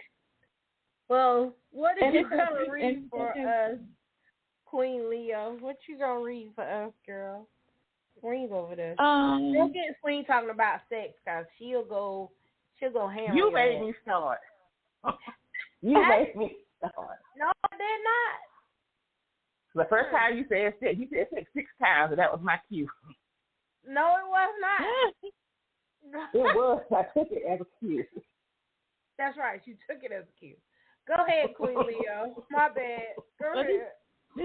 This one piece, you know, I want to read. I actually wrote this when I was like 38. Okay. It don't have a title, you know. It's just I was feeling quirky and, you know, smoking my reefer, and that's just the way it comes. Don't get me started on weed, but do go on. I want to hear it. You and Swing gonna wind up being best friends. I can already see it. Hot poems are the best ones. Okay. It's a long, short, skinny, thick. All praises due to the almighty dick. Oof. Missionary, doggy, scissors, froggy. All of these positions are good, but a bitch like me like it a little bit more hood. I like to strut him good while I'm up on top. Take it in deep, steady my pace, and make this pussy pop. Right before he gets a chance to come, I take it out and watch him beg. I take his dick and rub my clit with the head. At this point, I know I'm in total control. By being a real freak and a really bold, I taste my juices that's on his dick as I use my tongue to take a lick. I put it in my mouth and I suck it like a pro. My mouth becomes a suction cup, not too fast. I know my job is top notch because he roll right over and be knocked the fuck out. You are my soulmate, bitch.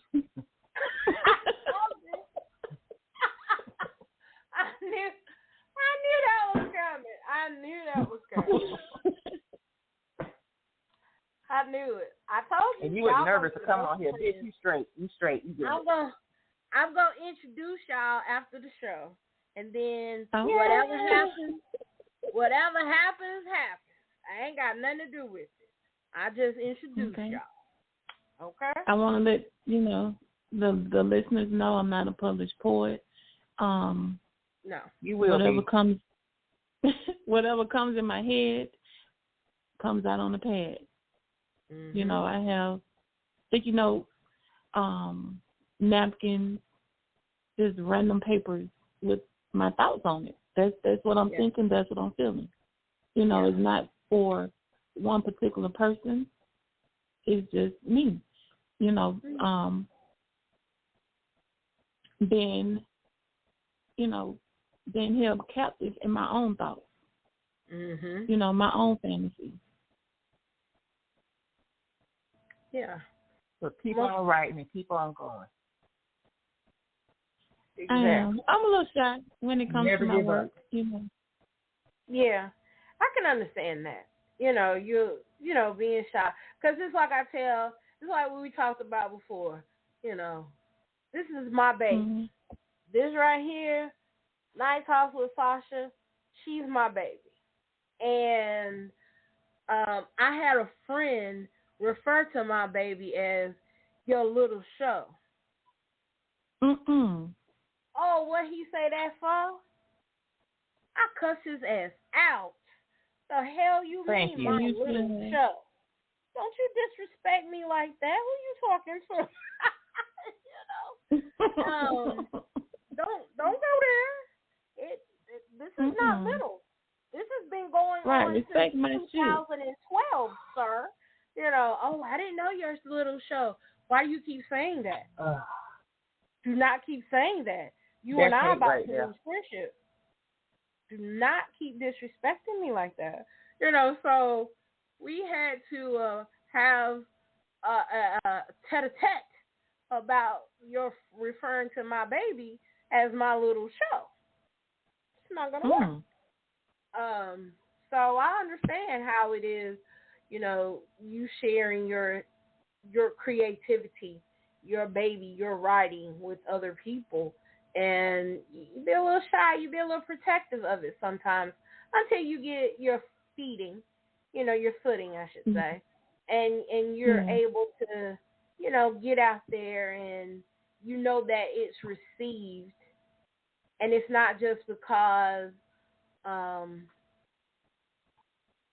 it's people on Facebook, they just know you. So they're just saying, oh, yeah, they're just celebrating you. No. They are celebrating you because you're good. And you deserve that celebration. And so eat it up, girl, with a spoon and just enjoy it. I have a friend that just started her own podcast back last year. And I told her, I said, now listen, there are going to be people that are not going to openly support you. But what they're going to do is they're going to stick around in the background and they're going to see what you do and what you're doing. And then slowly they'll start coming to the front and then they'll say, oh, I caught your show the other night. All along they've been listening from the whole time you first posted. Well, I didn't know you had a show. Yes, you did. Yeah. I saw you. Yeah. I didn't know you were doing that. What is that? You know. Okay. People in your family done told 30 times that you do this. I didn't know you did that. It's just like, did you do? Right. Yeah, that kind of stuff. But, you know, you take it with a grain of salt and you keep on going. Because the more you do it, the more you get comfortable. And you'll have, you know, flub ups. Like I had a flub up the 27th. I had a flub. And I am a perfectionist. And I want my ish to be perfect. So I had to check myself. And Swing checked me. She's like, girl, you'll get it. And so here we are. But yeah, the more you do it, the more you get your stuff out there, you'll get comfortable and you'll be wanting to share it. And you'll be like, okay, let me enter this. Let me do this. You know, let me see if I can do this contest. And because I'm going to sing you some stuff. And I'm going to sing you some stuff. Yeah. I'm going to sing you some stuff. And, you know, whatever you feel comfortable in doing and you want to get your stuff out there and you want to enter a contest or two, and most definitely, I say go for it. I've been reading your stuff that you post on your page for a minute, and I'm like, damn, she's good. She's real good. I'm like, oh, shit, that's hot. Because I think you're a beautiful woman anyway. And well, thank you. You are, and no homo, as my friend said. But she tells me, yeah, no homo. I'm like, okay, I got it. Yeah, she's like, because some people get, they get messed up. Like, yeah, okay. But to see you, and to hear your story, and to now understand why, it adds a whole different element to it. And it's like, okay, I got that. Now I see. And it just makes me admire you even more for what you're doing and how you're pushing through. I love a push. The person's story makes it more powerful.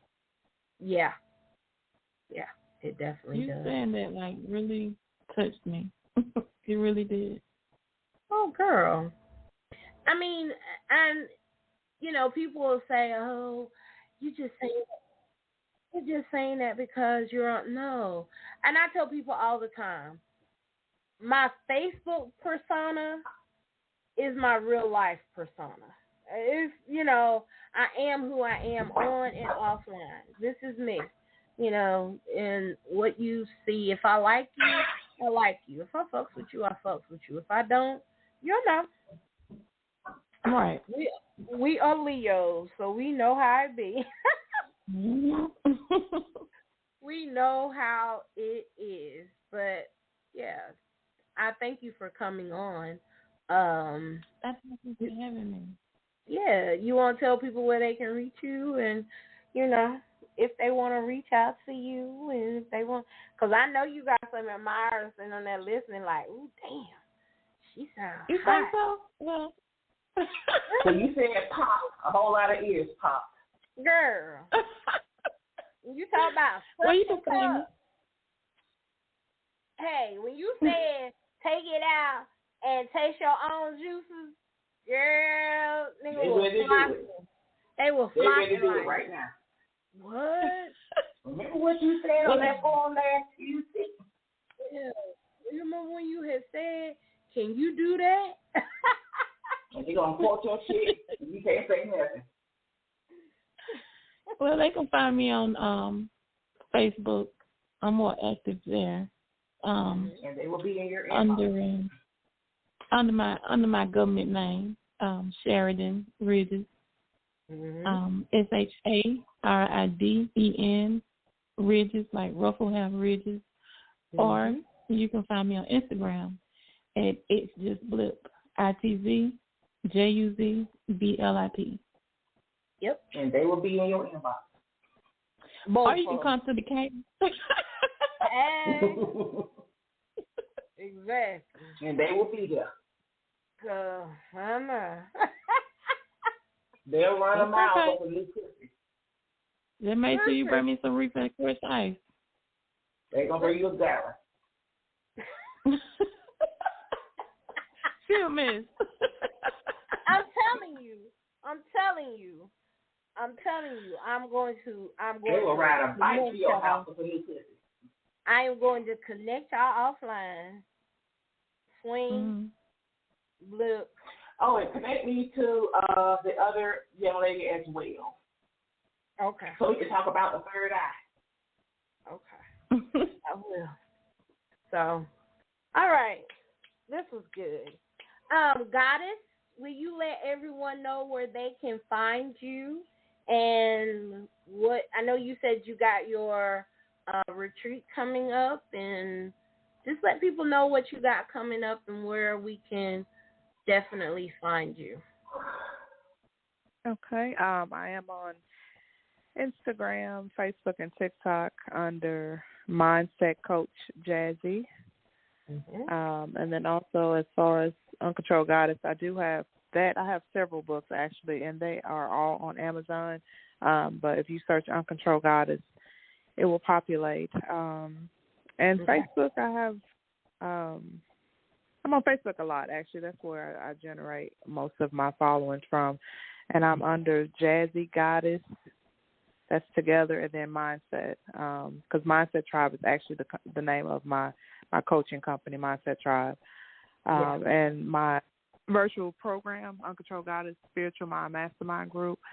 If you join the group for the virtuous 4 weeks, you do receive either a free ebook of the Uncontrolled Goddess book, and then I also have an Uncontrolled Goddess Call to Action guidebook, which is the most amazing, phenomenal planner you would ever experience. It's literally an experience to complete this planner. So, but that's also available on Amazon as well. But yeah, my Coach Jazzy. I know someone that is listening to my show when you said planner, her ears perked up. So she's going to be on that. A couple of ears perked up when you said planner. Okay. And I'll have to look into that as well. But I want to thank you for coming on. And like I said, I am going to connect with you, and we'll see about that book review. And we'll get one of your books and do a book review, and hopefully you can attend and talk to us like book group. I think that would be so awesome.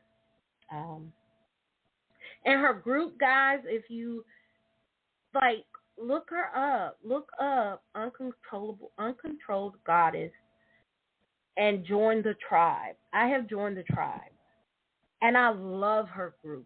It is such a breath of fresh air. And she has a beautiful, infectious, and inviting smile. I love it. That was the first thing I saw when I got in the group. You did a live, and I was like, oh, this lady is so beautiful, and she is so warm. Just like that one video I saw of you, I was like, oh, wow, she is so inviting. Such a warm persona, you know? So y'all definitely join and, you know, get you some mindset training. Changing. All that good stuff. We need that. We need more positivity in the world. We need that. And we need more people on that wavelength. So definitely look her up on Facebook. And also go on YouTube, you guys, and look up her TEDx talk. I'm going to post it on Nite Talks with Sasha, and I'm also, if you don't mind, I'm going to put it on the link on my Instagram page for the podcast, if that's okay with you. No, absolutely. I appreciate it. Okay. She did a TED Talk. Yes. Like, goals. Okay. I just wanted to say that. That's my goal. Do a TED Talk. I so want to do a TED Talk. I think I would be really good at it. You will be awesome. I want to thank everyone. I want to thank Dave Ponder for coming. Dave Ponder the second for coming on. He's got a latest book coming out March 18th. I Ponder. You can find him on Facebook under his government name, Dave Ponder the second. And you can also find him on Instagram, Dave Ponder with the number 2. So look for him. Also, I want to encourage you guys to look up Johnny Miraculous and Conley. Sorry, didn't say last name. Johnny Miraculous Conley. I don't know all that nasty stuff Johnny said. So y'all just have to try to get Johnny on Facebook, honey. I don't know. He's just nasty. He's just so nasty. But he's so sexy with it, though. Yeah, he is. Yes, he is. I want to thank my guests for coming on tonight. I think we had a great show. I am so tickled with myself. I'm so tickled. This coming Friday, the 17th of February, I will be doing a life update show with a friend, a really good friend, Natasha Lacey. The name of that show is going to be Diamonds and Other Fucking Gems.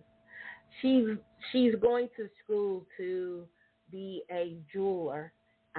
She's learning how to count the carats of diamonds and the clarity of gems, and she's going to Dubai and London, and so we're doing a life update show with Mistress Natasha. So please join us Friday the 17th at 9 p.m. for that show. Also on the 24th, I'm going to do this show. I'm going to do it, and it's going to happen the 24th. I'm doing a tribute show to my babe, my boo thing, Max Rice, your porn pusher, a.k.a. the Black Dr. Phil. We're going to get this tribute show out to my hubby, and that's going to be that. And then March is, I don't know. What we got coming up. We're going to do a panel discussion. Queen Leo says she's going to be part of it. I done told y'all one time, email me if you are a man. Like, stop being scared. I am so sweet. I really am. I am sweet as pie until you piss me off. Then that's a whole nother thing. But don't do that. We're just going to talk. Come to the panel. Like, let's talk men, women, relationships. What is this thing about men wanting women to be submissive, but then you're not being the man that you say you're gonna be? Come on now. Don't ask something from me you ain't willing to lead, right, brother? Come on. So that's going to be in March. So look out for this girlfriend-boyfriend panel discussion. Yeah, we will get it popping. I'm telling y'all, 2023, cancer or no, baby. I'm bringing the fucking heat. You heard me? I'm bringing that heat for your ass. Be ready. Don't tell. I didn't say I didn't warn you. This is what it's going to be. That's Swing. Swing, say goodbye. Say goodbye, Swing. Goodbye, everyone. Y'all have a nice one. Hugs and kisses. Be Tell them happy, Valentine's Day and all that good stuff. Oh, and happy Valentine's Day. I hope they get me some. Ooh. So y'all keep your fingers crossed for that. And I'm talking about a lot, not just a little bit. I hope to get a lot. So keep your fingers crossed. I've already been predicted and told what I'm going to be doing for Valentine's Day. It said I was going to be asleep, which sounds about right, which is fine. I don't mind. If I sleep, it's going to be some problems. We on two different pages, Swing. You want to get your back broke, and I'm just trying to keep my back from being broke. So we just on two different. We're in just two different places. See, you know that you are in a good place where you can joke about cancer. You have to laugh. You have to laugh. But that's what's gonna happen. That's what's coming up Friday the 17th. I want y'all to show up because y'all need to hear about Natasha. I got a personal question about Natasha. I'm not going to tell her what it is until she gets on air. So you'll hear we're having tea on air. We're going to have our fascinators, our gloves, and our pearls because that's what we can do because we are those kind of broads. Judge your mammy. That's all I got to say. All right. Judge your mammy. Okay? I am your girl, Pizza, certifiable Sasha. And that's Swing. That's my girl. We did good. Swing. We did good. I think Max would be happy. What you think? Yes, he would. I think and I didn't disrupt nothing but once. So I was good. You were real good, Swing. You were real good. I held it in. You did. Till the end. But that was okay that you... Yeah, it was okay that you got it to the end. That's what you're supposed to do. You waited your turn. And that's all right. I'll let you do that. Because you was good. I appreciate that. Thank you. Yes, you was perfect. I appreciate that. This was a good show. All right. So, this is what's going to happen. We're going to go and we're going to log off and we're going to have a damn good week. Monday is coming. So, go before you go to bed. Set your intentions for this week, for the rest of this month. Set them. Manifest that shit. And let's do it. Let's do this. Okay. Again, thank you for coming to another episode of Nite Talks with Sasha. I am Sasha. That's Swing. And y'all have a good night. We're going to play you a little something to smooth it on out. So, yeah, here we go. You ready? 1, 2.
I'll book you slow.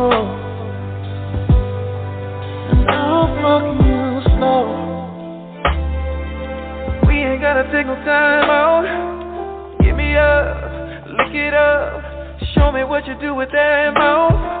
You're looking at me while you go down. Are you in control? So sexual. How we end up on the floor now? Damn, I think we on the fourth round.